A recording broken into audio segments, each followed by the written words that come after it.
ನಮಸ್ತೆ ಸ್ನೇಹಿತರೆ, ಕನ್ನಡ ದೀಪ ಯೂಟ್ಯೂಬ್ ಚಾನಲ್ಗೆ ನಿಮಗೆಲ್ಲರಿಗೂ ಆತ್ಮೀಯವಾದಂಥ ಸ್ವಾಗತವನ್ನು ಕೋರುತ್ತಾ, ನಿನ್ನೆ ವಿಡಿಯೋದಲ್ಲಿ ನಾವು ದ್ವಿಭಾಷಿಕತೆಯ ಬಗ್ಗೆ ಸಂಪೂರ್ಣ ಮಾಹಿತಿಯನ್ನು ತಿಳ್ಕೊಂಡಿದ್ವಿ. ಇವತ್ತು ಅದರ ಮುಂದುವರಿದ ಭಾಗವಾಗಿ ಬಹುಭಾಷಿಕತೆ ಅಂದರೆ ಏನು ಅಂತ ಸ್ವಲ್ಪ ಚಿಕ್ಕದಾಗಿ ನೋಡಿ, ವ್ಯಕ್ತಿ ಭಾಷೆ, ಉಪಭಾಷೆ, ಕನ್ನಡ ಭಾಷೆಯ ಅವಸ್ಥಾ ಭೇದಗಳು ಹಾಗೆ ಪ್ರಾದೇಶಿಕ ಭಾಷೆಗಳ ಸಂಪೂರ್ಣ ಮಾಹಿತಿಯನ್ನು ತಿಳ್ಕೊಳ್ಳೋಣ.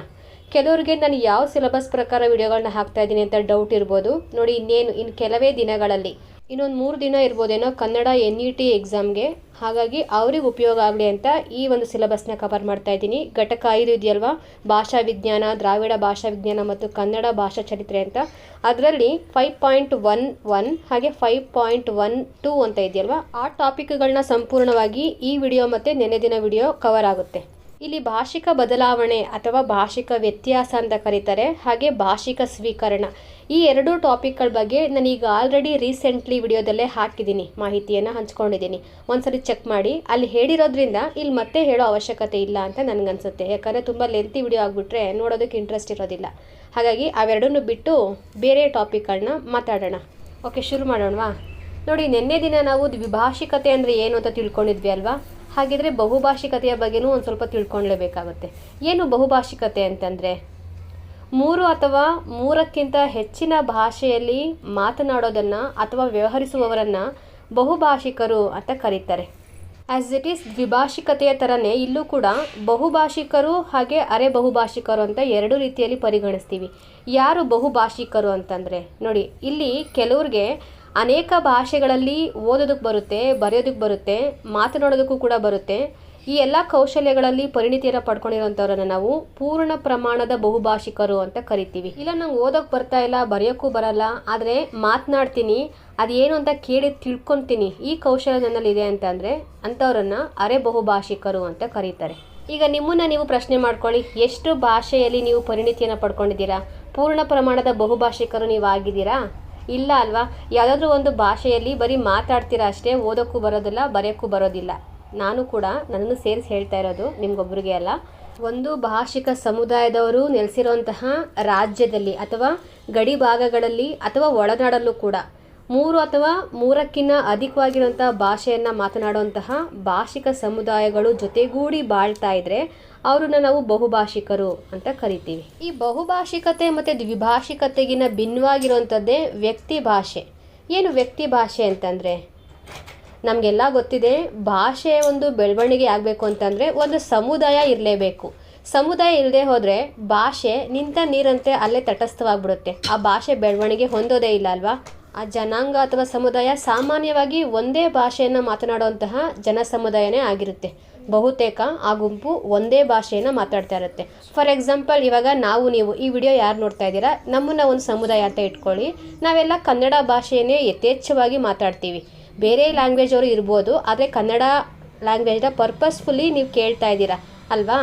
ಈ ಒಂದು ನಿರ್ದಿಷ್ಟ ವಲಯದಲ್ಲಿರುವಂತಹ ವ್ಯಕ್ತಿಯ ಆಡು ಭಾಷೆಯ ಅಭ್ಯಾಸಗಳ ಸಂಪೂರ್ಣ ಮೊತ್ತವನ್ನು ನಾವು ವ್ಯಕ್ತಿ ಭಾಷೆ ಅಂತ ಕರೆಯೋದು. ಇನ್ನೂ ಸರಳವಾಗಿ ಹೇಳಬೇಕು ಅಂತಂದರೆ, ಒಂದು ಸಮುದಾಯ ಸಂಪೂರ್ಣವಾಗಿ ಒಂದೇ ಭಾಷೆಯ ಮೇಲೆ ಅವಲಂಬಿತರಾಗಿದ್ದರೆ, ಆ ಒಂದೇ ಭಾಷೆಯನ್ನು ಮಾತನಾಡೋರಾಗಿದ್ದರೆ ಅಂಥ ಭಾಷೆಯನ್ನು ವ್ಯಕ್ತಿ ಭಾಷೆ ಅಂತ ಕರೆಯೋದು. ಇಲ್ಲಿ ಭಾಷೆಯ ಮೂಲಕ ವ್ಯಕ್ತಿಗಳ ಸಂಪರ್ಕ ಬೆಳೆಯುತ್ತೆ. ಭಾಷಾಭಿಮಾನ ಹೊಂದಿರುವಂತಹ, ಭಾಷೆಯ ಅರಿವಿರುವಂತಹ, ಏಕರೂಪದ ಮನಸ್ಥಿತಿಯುಳ್ಳಂತಹ ಸಮುದಾಯ ಇದಾಗಿರುತ್ತೆ. ಹಾಗಾಗಿ ಇದನ್ನ ಮೂಲ ಭಾಷೆ ಅಂತ ಕರಿಬೋದು. ಈಗ ನೋಡಿ, ತುಂಬ ಹಿಂದೆ ಕರ್ನಾಟಕ ಅಂತ ಇರಲಿಲ್ಲ, ಮೈಸೂರು ಪ್ರಾಂತ್ಯ ಅಂತ ಇತ್ತು ಅಲ್ವಾ. ಇಲ್ಲಿ ಮಾತನಾಡುವಂಥ ಕನ್ನಡ ಮೈಸೂರು ಕನ್ನಡ ಅಂತಲೇ ಸಂಪೂರ್ಣವಾಗಿ ಕರ್ನಾಟಕದಲ್ಲಿ ಹೆಸರಿಸ್ತಾ ಇದ್ದಿದ್ದು. ಇಲ್ಲಿದ್ದ ಪ್ರತಿಯೊಬ್ಬರು ಕೂಡ ಇದೇ ಕನ್ನಡದಲ್ಲಿ ಮಾತಾಡ್ತಾ ಇದ್ದಲ್ವಾ. ಇದನ್ನ ವ್ಯಕ್ತಿ ಭಾಷೆ ಅಂತ ಕರೀತಾರೆ. ಯಾವುದನ್ನ ಸಂಪೂರ್ಣವಾಗಿ ಮೈಸೂರು ಪ್ರಾಂತ್ಯದಲ್ಲಿ ಬಳಕೆಯಾಗಿರುವಂತಹ ಒಂದು ಭಾಷೆ ಕನ್ನಡವನ್ನು ವ್ಯಕ್ತಿ ಭಾಷೆ ಅಂತ ಗುರುತಿಸ್ಬೋದು. ನೋಡಿ, ಇಂತಹ ವ್ಯಕ್ತಿ ಭಾಷೆಯಲ್ಲಿ ಅಲ್ಪ ಸ್ವಲ್ಪ ಬದಲಾವಣೆ ಮಾಡಿಕೊಂಡು ಭಾಷೆಯಲ್ಲಿ ಭಿನ್ನತೆ ತಲೆದೋರಿದ್ರೆ ಕಂಡು ಬಂದರೆ ಅಂಥದ್ದನ್ನು ನಾವು ಪ್ರಾಂತ್ಯ ಭೇದ ಅಂತ ಗುರುತಿಸ್ತೀವಿ. ಮೂಲ ಅಥವಾ ಪ್ರಧಾನ ಭಾಷೆಯಿಂದ ಕೊಂಚ ವಿಭಿನ್ನ ಶೈಲಿಯಲ್ಲಿ ಭಾಷೆಯಲ್ಲಿ ಬದಲಾವಣೆ ಉಂಟಾಗುವಂಥದ್ದು, ಇದನ್ನು ಪ್ರಾಂತ್ಯ ಭೇದ ಅಥವಾ ಉಪಭಾಷೆ ಅಂತ ಕರೀತಾರೆ. ಅರ್ಥ ಆಯ್ತು ಅಲ್ವಾ ನಿಮಗೆ? ಒಂದು ಪ್ರಧಾನ ಅಥವಾ ಮೂಲ ಭಾಷೆ ಭೌಗೋಳಿಕ ಅಥವಾ ಸಾಮಾಜಿಕ ದೃಷ್ಟಿಕೋನದಿಂದ ಆ ಭಾಷೆಯಲ್ಲಿ ಕೊಂಚ ಬದಲಾವಣೆಯನ್ನು ಮಾಡಿಕೊಂಡು ಬಳಸುವಂತಹ ಭಾಷೆಗಳಿಗೆ ಉಪಭಾಷೆಗಳು ಅಂತ ಕರೆಯುವಂಥದ್ದು, ಪ್ರಾಂತ್ಯ ಭೇದ ಅಥವಾ ಉಪಭಾಷೆ. ಈ ಉಪಭಾಷೆಗಳಲ್ಲಿ 2 ಬಗೆಯಲ್ಲಿ ನಾವು ಗುರುತಿಸ್ತೀವಿ. ಹೇಳಿದ್ನಲ್ಲ, ಪ್ರಾದೇಶಿಕವಾಗಿ ಮತ್ತು ಸಾಮಾಜಿಕ ನೆಲೆಯಲ್ಲಿ ಅಂತ. ಪ್ರಾದೇಶಿಕ ಉಪಭಾಷೆ ಅಂತಂದರೆ ಒಂದು ಗಡಿಯ ಒಳಗೆ ವಾಸ ಮಾಡುವಂತಹ ಜನರು ಬೆಳೆಸ್ಕೊಂಡಿರುವಂತಹ ಭಾಷೆಯನ್ನು ನಾವು ಪ್ರಾದೇಶಿಕ ಉಪಭಾಷೆ ಅಂತ ಸಾಮಾನ್ಯವಾಗಿ ಗುರುತಿಸ್ಬೋದು. ಮೂಲ ಭಾಷೆ ಇದಕ್ಕೆ ಒಂದೇ ಆಗಿರುತ್ತೆ, ಆದರೆ ಪ್ರದೇಶದಿಂದ ಪ್ರದೇಶಕ್ಕೆ ವಿಭಿನ್ನ ಶೈಲಿಯಲ್ಲಿ ಈ ಭಾಷೆಗಳು ಕಾಣಿಸ್ಕೊತವೆ. ಒಂದೇ ರಾಜ್ಯದಲ್ಲಿದ್ದರೂ ಕೂಡ ಸಂಪರ್ಕದ ಕೊರತೆಯಿಂದ ಮೂಲ ಭಾಷೆಗೆ ಪ್ರತಿಯಾಗಿ ಉಪಭಾಷೆಗಳು ರೂಪುಗೊಳ್ತವೆ, ಹುಟ್ಕೊತವೆ. ಜನ ಇದನ್ನೇ ಬಳಸ್ತಾ ಆ ಭಾಷೆಗೆ ಒಕ್ಕೊಂಡು ನಮ್ಮ ಭಾಷೆನೇ ಈ ಥರ ಇದೆ, ವೈಶಿಷ್ಟ್ಯವಾಗಿದೆ ಅಂತ ಮೂಲ ಭಾಷೆಗೆ ಪ್ರತಿಯಾಗಿ ಉಪಭಾಷೆಯಾಗಿ ಅವರ ಭಾಷೆಯನ್ನು ಗುರುತಿಸೋದಕ್ಕೆ ಮುಂದಾಗ್ತಾರೆ. ಇದನ್ನ ಆ ಭಾಗದ ಅಥವಾ ಆ ಪ್ರದೇಶದ ಪ್ರಾದೇಶಿಕ ಉಪಭಾಷೆ ಅಂತ ಕರೀತಾರೆ. ಇನ್ನೊಂದಿದೆ ಸಾಮಾಜಿಕ ಉಪಭಾಷೆ ಅಂತ. ನೋಡಿ, ಇದನ್ನ ಜನಾಂಗೀಯವಾಗಿ ಗುರುತಿಸುವಂಥದ್ದು ಸಾಮಾಜಿಕ ಉಪಭಾಷೆ ಅಂತ. ಒಂದು ಸಮುದಾಯ, ಒಂದೇ ಜಾತಿಗೆ ಸೇರಿರುವಂಥವ್ರು ತಮ್ಮದೇ ಆಗಿರುವಂಥ ಆಚಾರ ವಿಚಾರಗಳು, ಸಂಪ್ರದಾಯಗಳ ಬಗ್ಗೆ ಮಾತನಾಡಬೇಕಾದ್ರೆ ಆ ಭಾಷೆ ಗೊತ್ತಿರೋಂಥ ಜನಾಂಗದ ಜೊತೆನೇ ಮಾತಾಡಬೇಕಲ್ವಾ. ಆ ಮಾತುಕತೆ ಎಲ್ಲ ಅವರೊಳಗಡೆ ನಡೆಯೋದ್ರಿಂದ ಇವರ ಭಾಷೆಗೂ ಮತ್ತೊಂದು ಜನಾಂಗದವರ ಭಾಷೆಗೂ ಕೂಡ ಭಿನ್ನತೆಯನ್ನು ನಾವು ಗುರುತಿಸ್ಬೋದು. ಇದನ್ನೇ ಸಾಮಾಜಿಕ ಉಪಭಾಷೆ ಅಂತ ಕರೆಯೋದು. ಇದಕ್ಕೆ ಬೆಸ್ಟ್ ಎಕ್ಸಾಂಪಲ್ ಉತ್ತರ ಕನ್ನಡ ಜಿಲ್ಲೆಯಲ್ಲಿ ಹವ್ಯಕ ಸಮಾಜ ಅಂತ ಇದ್ದಾರೆ. ಹಾಗೆ ಬೆಳಗಿರಿ ರಂಗನ ಬೆಟ್ಟದಲ್ಲಿ ಸೋಲಿಗರು ಅಂತ ಇದ್ದಾರಲ್ವಾ, ಇವರೆಲ್ಲ ಸಾಮಾಜಿಕ ಉಪಭಾಷೆಗಳಿಗೆ ಒಂದು ಬೆಸ್ಟ್ ಎಕ್ಸಾಂಪಲ್. ನೋಡಿ, ಇದನ್ನು ನಮ್ಮ ವಿದ್ವಾಂಸರು ಒಪ್ಕೊಳ್ಳೋದಿಲ್ಲ. ಯಾಕಂದರೆ ಉಪಭಾಷೆಗಳು ಸಾಮಾಜಿಕ ನೆಲೆಯಲ್ಲಿ ಕಾಣಿಸ್ಕೊಳ್ಳೋದಿಲ್ಲ, ಅದು ಪ್ರಾದೇಶಿಕ ನೆಲೆಯಲ್ಲಷ್ಟೇ ಉಪಭಾಷೆಗಳನ್ನು ಗುರುತಿಸ್ಬೋದು ಅಂತ ವಿದ್ವಾಂಸರ ವಾದ. ಮುಂದೆ ಅದೇ ಥರನೇ ವಿಂಗಡಣೆ ಕೂಡ ಮಾಡ್ತಾರೆ. ಇದನ್ನು ಆಮೇಲೆ ತಿಳ್ಕೊಳ್ಳೋಣ. ಆದರೆ ಈ ಭಾಷೆ ಒಂದೇ ಇದ್ದಿದ್ರೆ ಆಗ್ತಿರ್ಲಿಲ್ವಾ? ಈ ಉಪಭಾಷೆ ಯಾಕೆ ಬೇಕಾಗಿತ್ತು ಅಂತ ಅನಿಸುತ್ತೆ ಅಲ್ವಾ? ಆದರೆ ಪಾಪ ಇವರೇನು ಬೇಕು ಅಂತ ಈ ಉಪಭಾಷೆಗಳನ್ನು ಸೃಷ್ಟಿ ಮಾಡ್ಕೊಳ್ಳಲಿಲ್ಲ. ಮೂಲ ಭಾಷೆಯಿಂದ ಕವಲಾಗಿ ಒಡಿಲಿಲ್ಲ. ಬ್ರಿಟಿಷರ್ ಬಂದಾಗ ಒಡೆದು ಆಳೋಂಥ ನೀತಿಯನ್ನು ಕೊನೆವರೆಗೂ ಬಿಡದೆ ನಮ್ಮ ದೇಶವನ್ನು ಬಿಟ್ಟು ಹೋಗಬೇಕಾದ್ರೂ ಕೂಡ ಅವರು ಒಂದಾಗಿದ್ದಂತಹ ಸಂಪೂರ್ಣ ಭಾರತವನ್ನು ಛಿದ್ರಗೊಳಿಸಿ ಹೋಗ್ತಾರೆ. ಅದು ಭಾಷಾವಾರು ವಿಂಗಡಣೆ ಮಾಡಿ ಹೋಗ್ತೀವಿ ಅಂತ ಅವ್ರು ನಮ್ಮಲ್ಲಿ ಬೆಂಕಿ ಹಚ್ಚಿ ಹೋದ್ರಲ್ವ. ಆ ಬೆಂಕಿಯ ಕಿಡಿ ನಮ್ಮಲ್ಲಿ ತಮಿಳು, ತೆಲುಗು, ಕನ್ನಡ, ಮಲಯಾಳಂ ಈ ಥರ ಕರ್ನಾಟಕವನ್ನು ಹರಿದು ಹಂಚಿದ್ದರ ಪರಿಣಾಮ ಈ ಗಡಿ ಭಾಗದ ಕಡೆ ವಾಸ ಮಾಡುವಂತಹ ಅಪ್ಪಟ ಕನ್ನಡಿಗರ ಮೇಲೆ ಸಹಜವಾಗಿಯೇ ಭಾಷೆಯಲ್ಲಿ ಭಿನ್ನತೆ ಬೆಳೆಯುತ್ತೆ. ಇದ್ರ ಜೊತೆಗೆ ಕರ್ನಾಟಕದಿಂದ ದೂರ ಆಗಿರುವಂತಹ ಬೇರೆ ಭಾಷೆಗಳ ಪ್ರಭಾವ ಬೇರೆ. ಇವೆಲ್ಲವೂ ಒಟ್ಟಾಗಿ ಒಂದು ಮೂಲ ಭಾಷೆಗೆ ಅನೇಕ ಉಪಭಾಷೆಗಳಾಗಿ ಕವಲೊಡಿತವೆ. ಈ ಪ್ರಾಂತ್ಯ ಭೇದಗಳನ್ನು, ಈ ಉಪಭಾಷೆಗಳನ್ನು ವಿದ್ವಾಂಸರು ಗಮನದಲ್ಲಿಟ್ಕೊಂಡು 4 ಉಪಭಾಷೆಗಳಾಗಿ ಪ್ರಮುಖವಾಗಿ ಗುರುತಿಸ್ತಾರೆ. ನೋಡಿ, ಈ ಉಪಭಾಷೆಗಳಲ್ಲೇ ಒಳ ಪ್ರಭೇದಗಳು ಇದ್ದಾವೆ, ಆದರೆ ಅದು ನಮಗೆ ಹೆಚ್ಚಾಗಿ ಬೇಕಾಗೋದಿಲ್ಲ. ಎಕ್ಸಾಮ್ ದೃಷ್ಟಿಯಿಂದ ಈ 4 ಉಪಭಾಷೆಗಳನ್ನು ಸಂಪೂರ್ಣವಾಗಿ ಅರ್ಥ ಮಾಡ್ಕೋಬೇಕಾಗುತ್ತೆ. ಯಾವುದಾದ್ರು 4 ಉಪಭಾಷೆಗಳು ಭಾಷಾ ವಿಜ್ಞಾನಿಗಳು ಹೆಸರಿಸಿರುವಂಥದ್ದು ಅಂದರೆ, ಒಂದು ಕಲ್ಯಾಣ ಕನ್ನಡ, ಕಲ್ಯಾಣ ಕರ್ನಾಟಕದ ಕಡೆ ಮಾತನಾಡುವಂತಹ ಕನ್ನಡ ಭಾಷೆ. ಕಲ್ಯಾಣ ಕನ್ನಡ ಅಥವಾ ಗುಲ್ಬರ್ಗ ಕನ್ನಡ ಅಂತ ಕರೀತಾರೆ. ಇಲ್ಲಿ ಗುಲ್ಬರ್ಗ, ಬೀದರ್, ರಾಯಚೂರು ಈ 3 ಜಿಲ್ಲೆಗಳಲ್ಲಿ ಮಾತನಾಡುವಂತಹ ಭಾಷೆ ಅಂತ ಪರಿಗಣಿಸುವಂಥದ್ದು. ನೆಕ್ಸ್ಟ್ ಕಿತ್ತೂರು ಕನ್ನಡ ಅಥವಾ ಧಾರವಾಡ ಕನ್ನಡ ಅಂತಾರೆ. ಧಾರವಾಡ, ಬೆಳಗಾವಿ, ಬಿಜಾಪುರ ಜಿಲ್ಲೆಗಳಲ್ಲಿ ಮಾತನಾಡುವಂತಹ ಕನ್ನಡವನ್ನು ಕಿತ್ತೂರು ಕನ್ನಡ. ನೆಕ್ಸ್ಟ್ 3ನೇದು ಕಾರವಾರ ಕನ್ನಡ ಅಥವಾ ಮಂಗಳೂರು ಕನ್ನಡ. ಮಂಗಳೂರು ಮತ್ತು ಉತ್ತರ ಕನ್ನಡ ಜಿಲ್ಲೆಗಳಲ್ಲಿ ಮಾತನಾಡುವಂತಹ ಕನ್ನಡವನ್ನು ಕಾರವಾರ ಕನ್ನಡ ಅಂತ ಗುರುತಿಸ್ತಾರೆ. ನೆಕ್ಸ್ಟ್ ಮೈಸೂರು ಕನ್ನಡ. ಮೈಸೂರು, ಬೆಂಗಳೂರು, ತುಮಕೂರು, ಹಾಸನ ಈ ಜಿಲ್ಲೆಗಳಲ್ಲಿ ಮಾತನಾಡುವಂತಹ ಕನ್ನಡವನ್ನು ಮೈಸೂರು ಕನ್ನಡ ಅಂತ ಗುರುತಿಸ್ತಾರೆ. ಇದನ್ನು ಇನ್ನೊಂದು ಸ್ವಲ್ಪ ಡೀಟೇಲ್ ಆಗಿ ನೋಡೋದಾದರೆ, ನಾನು ಮೊದಲಿಗೆ ಮೈಸೂರು ಕನ್ನಡದ ಬಗ್ಗೆನೇ ಮಾತಾಡ್ತೀನಿ. ಯಾಕಂದರೆ ಇದು ಹಳೆ ಮೈಸೂರಿನ ಪ್ರಾಂತ್ಯದಲ್ಲಿ ಆಡ್ತಿದ್ದಂತಹ ಭಾಷೆಗೆ ತುಂಬ ಹತ್ತಿರವಾಗಿದೆ. ಅಲ್ಪ ಸ್ವಲ್ಪ ಬದಲಾವಣೆ ಆಗಿದೆ ಅನ್ನೋದು ಬಿಟ್ಟರೆ ಗ್ರಾಂಥಿಕ ಭಾಷೆಯನ್ನಾಡೋರು ಯಥೇಚ್ಛವಾಗಿ ಕಾಣ ಸಿಗ್ತಾರೆ ಇಲ್ಲಿ. ಈ ಬದಲಾವಣೆ ಯಾಕಾಯಿತು ಅಂದರೆ, ನೋಡಿ, ಮೈಸೂರಿನ ದಕ್ಷಿಣ ಮತ್ತು ಪೂರ್ವ ಭಾಗಕ್ಕೆ ತಮಿಳುನಾಡಿದೆ ಅಲ್ವಾ, ಆ ಪ್ರದೇಶದಲ್ಲಿ ತಮಿಳಿನ ಭಾಷೆಯ ಪ್ರಭಾವ ನಮ್ಮ ಕನ್ನಡದ ಮೇಲೂ ಆಗಿದೆ. ಇನ್ನು ಬೆಂಗಳೂರು ಮತ್ತು ಹಾಸನ ಜಿಲ್ಲೆಯಲ್ಲಿ ಶಿಷ್ಟ ರೂಪದಲ್ಲಿ ಭಾಷೆಯನ್ನು ಮಾತಾಡ್ತಾರೆ. ಇಲ್ಲಿ ಗ್ರಂಥಸ್ಥ ಭಾಷೆಯೂ ಇದೆ, ಹಾಗೆ ಶಿಷ್ಟ ಭಾಷೆಯಲ್ಲೂ ಕೂಡ ಮಾತಾಡ್ತಾರೆ. ಎರಡೂ ರೀತಿಯಲ್ಲಿ ಮಾತಾಡ್ತಾರೆ. ಹೆಚ್ಚಿನದಾಗಿ ಶಕಾರ ಮತ್ತು ಶೇಷ, ಶಂಕರ ಶ, ಷಟ್ಕೋನ ಶ ಇದನ್ನು ಸಕಾರವಾಗಿ ಉಪಯೋಗ ಮಾಡ್ತಾರೆ. ಫಾರ್ ಎಕ್ಸಾಂಪಲ್ ಶಿವನ ಶಿವ ಅಂತಾರೆ, ಶಂಕರನ ಸಂಕರ ಅಂತ ಹೇಳ್ತಾರೆ. ಇನ್ನು ಹಕಾರ ಲೋಪವಾಗಿ ಆಕಾರ ಅಂತ, ಹಾಲು ಅನ್ನೋದಕ್ಕೆ ಹಾಲು, ಹಲ್ಲು ಅನ್ನೋದನ್ನ ಅಲ್ಲು ಅಂತ ಹೇಳ್ತೀವಿ. ನೋಡಿ, ಇದನ್ನು ಯಾವಾಗ ಬಳಕೆ ಮಾಡ್ತೀವಿ ಅಂದರೆ, ಇವಾಗ ನೀವು ಸಾಮಾನ್ಯವಾಗಿ ಮಾತಾಡಬೇಕಾದ್ರೆ ಆಡು ಮಾತಲ್ಲಿ ಎದ್ದು ಅಲ್ಲು ಜೋಗು ಅಂತೀವಿ. ಹಲ್ಲು ಜೋಗು ಅಂತ ನಾವು ಬಳಕೆನೇ ಮಾಡೋದಿಲ್ಲ. ಹಾಲು ಕುಡ್ದ ಅಂತ ಹೇಳಲ್ಲ. ಹಾಲು ಕುಡ್ದ, ಒಂದು ಹಾಡು ಹೇಳು ಅಂತ ಈ ಥರ ಹೇಳಲ್ಲ. ಒಂದು ಹಾಡು ಹೇಳು, ಹಾಡು ಹೇಳು, ಆಡು. ಯಾವ ಹಾಡು ಬಳಕೆ ಮಾಡ್ತಾ ಇದ್ದೀವಿ? ಆ ಅಕ್ಷರವನ್ನು ಬಳಕೆ ಮಾಡ್ತಾ ಇದ್ದೀವಿ. ಇದು ಸ್ವರಗಳು ಮತ್ತು ಧ್ವನಿಗಳ ಕಥೆ ಆಯಿತು ಅಂದರೆ, ಸರ್ವನಾಮ ರೂಪಗಳಲ್ಲೂ ಕೂಡ ಬದಲಾವಣೆಯನ್ನು ಮಾಡ್ಕೊತಾರೆ ಇಲ್ಲಿ. ಈಗ ಸರ್ವನಾಮಗಳು ನಾನು, ನೀನು, ಅವನು ಇದಲ್ವಾ ಸರ್ವನಾಮ. ಇದ್ರ ಜೊತೆಗೆ ಸ್ವರಗಳ ವ್ಯತ್ಯಾಸವನ್ನು ನೋಡ್ಬಿಡಿ. ಎ ಓ ಸ್ವರ ಇರೋದಲ್ವಾ, ಆದರೆ ಇಲ್ಲಿ ಬಳಕೆ ಆಗುವಂಥದ್ದು ಯಾ ಮತ್ತು ವಾ ಈ ಕಾರಗಳು ಬಳಕೆ ಆಗ್ತವೆ. ಇದಕ್ಕೆ ಎಕ್ಸಾಂಪಲ್ ಕೊಟ್ಟರೆ ಎರಡೂ ನೀಟಾಗಿ ಅರ್ಥ ಆಗುತ್ತೆ. ನೀನು ಏಕೆ ಇಷ್ಟು ಲೇಟಾಗಿ ಬಂದೆ ಅಥವಾ ತಡವಾಗಿ ಬಂದೆ ಅಂತ ಇರೋದಲ್ವಾ. ನೀ ಯಾಕೆ ಇಷ್ಟು ತಡವಾಗಿ ಬಂದೆ ಅಂತಂದರೆ ನೀನು ಹೋಗಿ ನೀ ಆಯಿತು. ಏಕೆ ಅನ್ನೋದು ಯಾಕೆ ಅಂತ ಆಯಿತು. ಯಾ ಅಂತ ಆಯಿತು. ಈ ಥರ ನಾವು ಮಾತಾಡ್ತೀವಿ.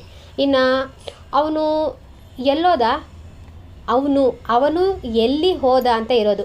ಅವನು ಎಲ್ಲೋದ, ಯಾ ಮಾಡ್ಕೊತೀವಿ.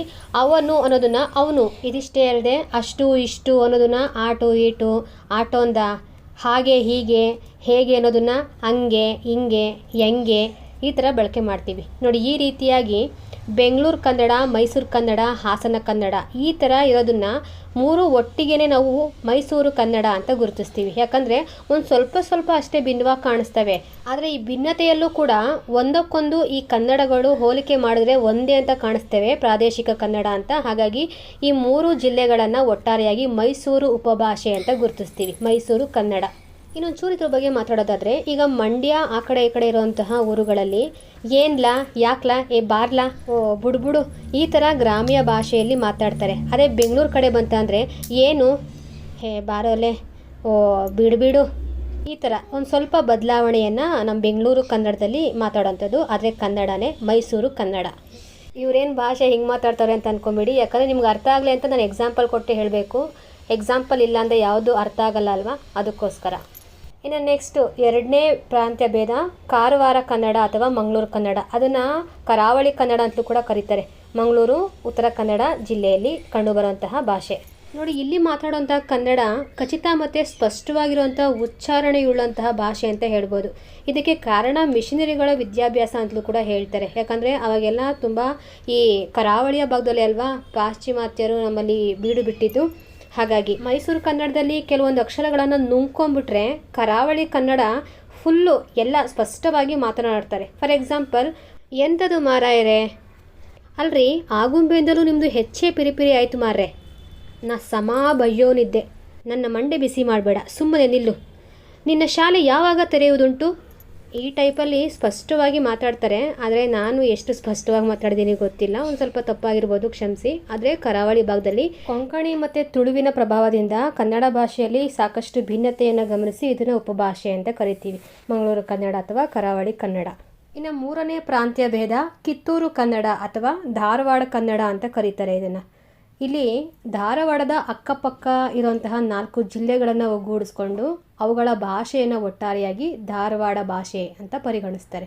ಬಿಜಾಪುರ, ಬೆಳಗಾವಿ, ಬಾಗಲಕೋಟೆ, ಧಾರವಾಡ, ಈ ಕಾರವಾರ ಗಡಿ ಭಾಗದವರೆಗೂ ಕೂಡ ಧಾರವಾಡ ಕನ್ನಡ ಅಂತಲೇ ಕರೆಯುವಂಥದ್ದು.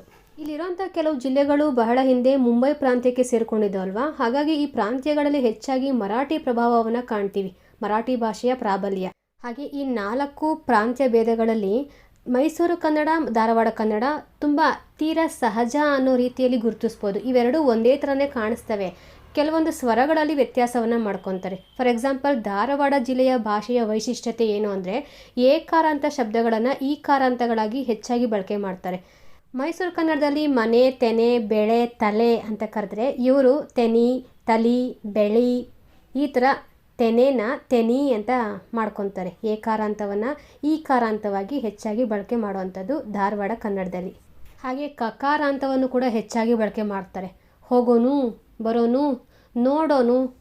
ನಿಮಗೆ ಸೆಂಟೆನ್ಸಲ್ಲಿ ಹೇಳಿದ್ರೆ ಅರ್ಥ ಆಗ್ಬೋದಲ್ವಾ. ಅವ ಭಾಳ ಶಾಣೆ ಇದನ್ಲೇ ನೋಡಿ, ಇದು ಧಾರವಾಡ ಕನ್ನಡ. ಅವನು ಅಂತ ನಾವು ಮಾತಾಡ್ತೀವಿ, ಅವರು ಅವ ಶಾಣೆ. ನಾವು ಜಾಣ ಅನ್ನೋದಕ್ಕೆ ಅವರು ಶಾಣೆ ಅಂತಾರೆ. ಇದ್ದಾನೆ ಅಂತ ನಾವು ಬಳಕೆ ಮಾಡ್ತೀವಿ, ಅವರು ಇದಾನ್ಲೇ. ಅಲ್ಲೋ ತಮ್ಮ, ನಿನ್ನ ಶಾಲಿ ಕತೆ ಏನಾಯ್ತು, ಇರೋ ಮಾರಾಯ ಇಡಿಲಿಕ್ಕತ್ತೀನಿ ಈ ಥರ ವಿಶಿಷ್ಟವಾಗಿ ಮಾತಾಡ್ತಾರೆ. ಇನ್ನು ಮೈಸೂರು ಕಡೆ ತಿಂಡಿ ಅನ್ನೋ ಒಂದು ಪದ ನಮಗೆ ಆಹಾರ ಅಂತ ಅರ್ಥ ಆಗುತ್ತೆ. ಅಥವಾ ಅಪ್ಪ ಅಮ್ಮನ ಜೊತೆ ಅಂಗಡಿಗೆ ಹೋದಾಗ ನಮಗೆ ತಿಂಡಿ ಕೊಡಿಸಿ ಅಂತ ಹಠ ಮಾಡ್ತೀವಿ. ಯಾವುದನ್ನ, ಕೇಕು, ಬಿಸ್ಕೆಟು, ರಸ್ಕು, ಚಾಕ್ಲೇಟ್ಸು, ಚೌ ಇದನ್ನೆಲ್ಲ ನಾವು ತಿಂಡಿ ಅಂತ ಕರಿತೀವಿ, ಒಂಥರ ಆಹಾರ. ಆದರೆ ಧಾರವಾಡದ ಕಡೆ ತಿಂಡಿ ಅಂದರೆ ನವೆ, ಕಡಿತ, ತೀಟೆ ಅನ್ನೋ ಅರ್ಥ ಇದೆ. ಹುಡುಗರಿಗೆ ಧಾರವಾಡದಲ್ಲಿ ಆಯೇರಿ ಅಂತಾರೆ. ಚೆನ್ನಾಗಿ ಅನ್ನೋದನ್ನ ಚಲು, ಕೇಸರಿ ಬಾತ್ಗೆ ಶಿರಾ, ಚೆನ್ನಾಗಿದೆ ಅನ್ನೋದಕ್ಕೆ ಚಲು ಐತಿ, ದಡ ಸೇರಬೇಕು ಅನ್ನೋದನ್ನು ದಂಡಿ ಮುಟ್ಟಬೇಕು ಅಂತ ಹೇಳ್ತಾರೆ. ಇನ್ನು ಕೊನೆಯದಾಗಿ ಕಲ್ಯಾಣ ಕನ್ನಡ ಅಥವಾ ಗುಲ್ಬರ್ಗಾ ಕನ್ನಡ. ಇಲ್ಲಿ ಗುಲ್ಬರ್ಗ, ಬೀದರು, ರಾಯಚೂರು, ಕೊಪ್ಪಳ, ಬಳ್ಳಾರಿ ಈ 5 ಜಿಲ್ಲೆಗಳಿಂದ ಒಂದಾಗಿರೋಂಥ ಭಾಷೆಯನ್ನು ನಾವು ಗುಲ್ಬರ್ಗ ಕನ್ನಡ ಅಂತ ಗುರುತಿಸ್ಬೋದು. ಮತ್ತು ಸ್ಲೈಡರಿ ಬರೀ 3 ಜಿಲ್ಲೆಗಳನ್ನಷ್ಟೇ ಯಾಕೆ ಹಾಕಿದ್ದೀರಾ, ಇಲ್ಲಿ ನೋಡ್ರೆ ಇಷ್ಟೊಂದು ಜಿಲ್ಲೆಗಳನ್ನ ಇನ್ಕ್ಲೂಡ್ ಮಾಡ್ಕೊಂಡು ಹೇಳ್ತಿದ್ದೀರಲ್ಲ ಒಂದು ಭಾಷೆಗೆ ಅಂತ ನಿಮ್ಗೆ ಅನ್ನಿಸ್ಬೋದು. ಯಾಕಂದರೆ ಅಲ್ಲಿ ಹಾಕಿರೋದು ಭಾಷಾ ವಿಜ್ಞಾನಿಗಳು ಹೇಳಿರುವಂಥದ್ದು. ಪ್ರಮುಖವಾಗಿ ಈ ಉಪಭಾಷೆಗಳನ್ನು ಯಥೇಚ್ಛವಾಗಿ ಎಲ್ಲಿ ಮಾತಾಡ್ತಾರೋ ಆ ಒಂದು ಜಿಲ್ಲೆಗಳನ್ನು ಹೆಸರಿಸಿರ್ತಾರೆ. ಅಕ್ಕಪಕ್ಕ ಜಿಲ್ಲೆಗಳಲ್ಲೂ ಮಾತಾಡ್ತಾರೆ, ಆದರೆ ಅಲ್ಲಿ ಪ್ರಮಾಣ ಕಡಿಮೆ ಇರುತ್ತೆ. ಹಾಗಾಗಿ ಇದನ್ನು ಮುಖ್ಯವಾಗಿ ಪರಿಗಣಿಸ್ತಾರೆ. ಈಗ ಗುಲ್ಬರ್ಗ ಭಾಷೆ ಬಗ್ಗೆ ಮಾತಾಡ್ತಾ ಇದ್ದೀವಿ, ಅಥವಾ ಕಲ್ಯಾಣ ಕನ್ನಡ. ನೋಡಿ, ಈಗ ಹೇಳ್ದೆ ಅಲ್ವಾ 5 ಜಿಲ್ಲೆಗಳು. ಆ 5 ಜಿಲ್ಲೆಗಳು ಬಹಳ ಹಿಂದೆ ಮುಸಲ್ಮಾನರ ಆಳ್ವಿಕೆಗೆ ಒಳಪಟ್ಟಿತ್ತು.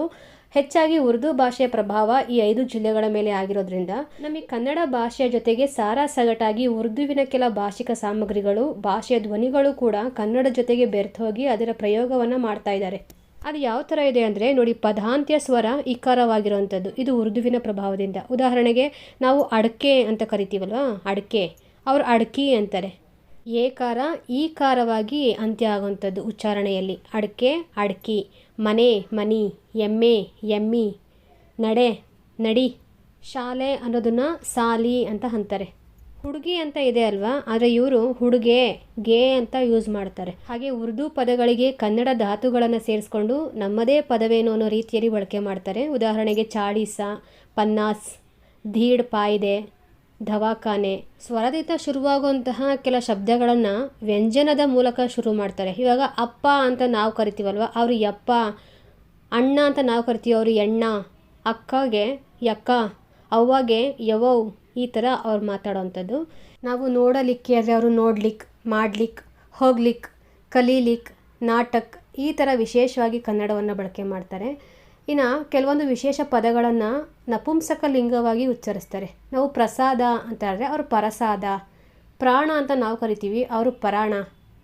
ಪ್ರಭು ಅಂತ ನಾವು ಕರಿತೀವಿ, ಅವರು ಪರಭು. ಶ್ರೀದೇವಿ ಅನ್ನೋದನ್ನು ಸಿರಿದೇವಿ.